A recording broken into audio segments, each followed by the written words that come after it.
Hey everyone, this is Mika Coleman with Tax Deed and Overage Education. And today I want to talk about something that I always talk about.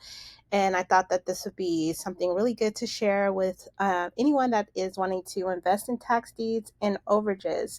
I just learned a very valuable lesson a couple of weeks ago about overages that apply to tax deed sales. And so, what I wanted to go over, I know I talk about this a lot, but I thought this was a really good website that really broke down the right of redemption. So, if you're new to this channel, you're new to this niche, there's two type of redemption periods. There's one where if you are purchasing a tax deed, that there are redemption periods where the person has a specific time to come back.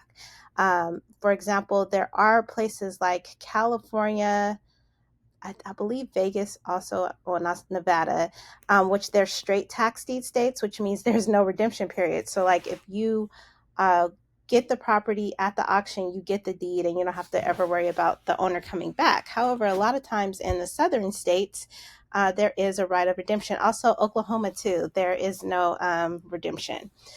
So anyway, I wanted to cover this because I thought this was really interesting how they broke down their right of redemption, and I was like, wow! I was like, every like state and county is different, and so I wanted to go over this because I think it's really imperative for those that are, going on their own to invest in tax deeds.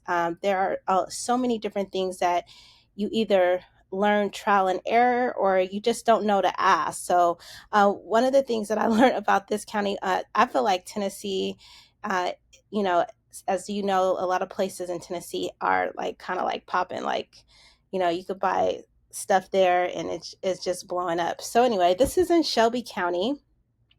And as you can see, basically they have created the redemption period based on how many years you've been delinquent. So 5 years or less, there is a 1 year delinquent. If it's 5 to 7 years delinquent, it's 180 days. In 8 years or more, it's 90 days. Ain't that about something? And then it says if it's a vacant or abandoned, they have 30 days to redeem. And then it says to be considered vacant and abandoned, a property must be inspected at least 3 times over a 2 month period at different times of day to verify if it's vacant.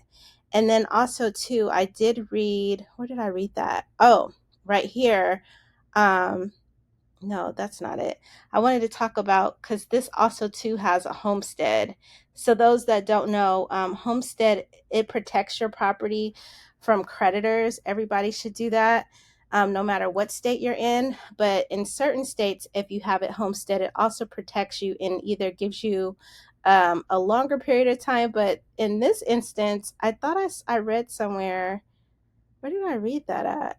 Oh, I thought I read that if it's homestead, they only give you 180 days. I'm trying to look at this really quick.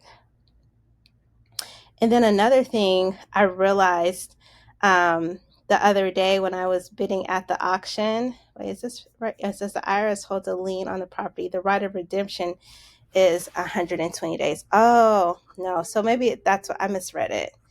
It's if the IRS holds a lien on the property, their right of redemption is 120 days. So they would have to, if there's an IRS lien, but I never worry about those because they can, especially for the excess proceeds, they can come back and get whatever is owed on the property if there is excess proceeds. But what I really wanted you guys to get from this is to like read thoroughly through this when you're investing in different states.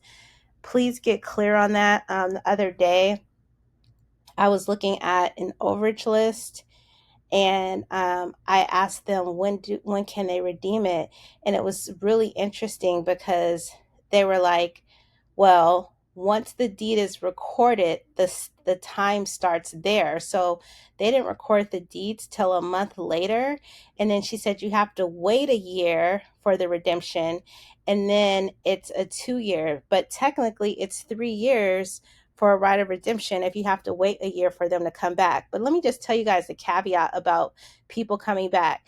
If you owed like 10 grand on a property and it goes for like 50,000 in like a place like here in Texas where it's 25%, you have to pay that 50,000 and that 25%.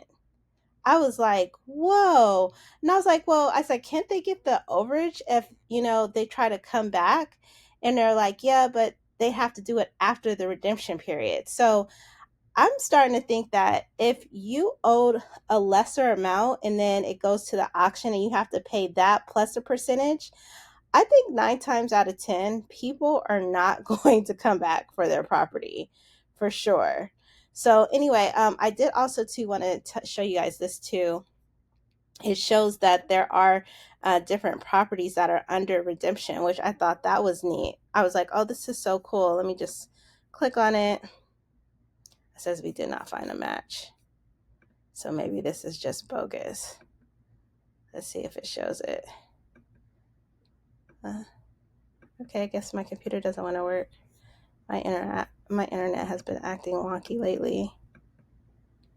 Sell date. Oh, it's not going. Oh, well, I guess I can't show you. But anyway, it says that it shows you what properties are under redemption. Oh, so I guess you could put in a property address if you wanted to find out what the if it's under redemption or not. So I kind of like that. I was actually looking at the excess proceed list, you guys, and I was just like, ugh. So for all the Bob Diamonds that like to deal with attorneys and go through court process, this would be a great county for you. I try to stay away from the court system. I called a county the other day and I was like, so basically to even begin the process, it's like 90 days. I try to stay away from counties like that because they were like, yeah, after you file the motion, we have 45 days. And after that, then we do it, we send it to an interpleader. So literally when you're dealing with courts, which this is, so for those that want to do excess proceeds in Shelby County, Tennessee, you do have to file a motion first. I try to stay away from these counties because I just feel like it's just more red tape and it takes longer to get the check. So anyway, that's your freebie if you are into overages. But I really wanted to just talk about the redemption periods.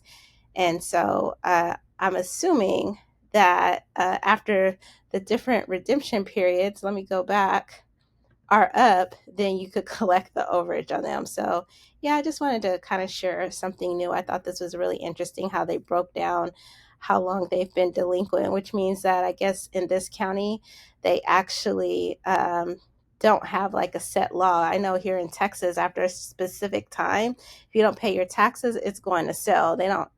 Well, you know what? I take that back because Dallas County do be having a lot of people slip through the cracks. So, yeah, so it's just interesting how they have the years of delinquency determines the redemption period. This was like the first time I've ever seen this, you guys. So just be aware of this when you're going out there and you're purchasing tax deeds to know if there is a redemption. And if you're doing overages, you want to make sure that you could collect on the overages once the redemption periods end. So you definitely need to know that. Anyway, I hope this video helps. Please like, comment, share if this was helpful. Happy investing, you guys.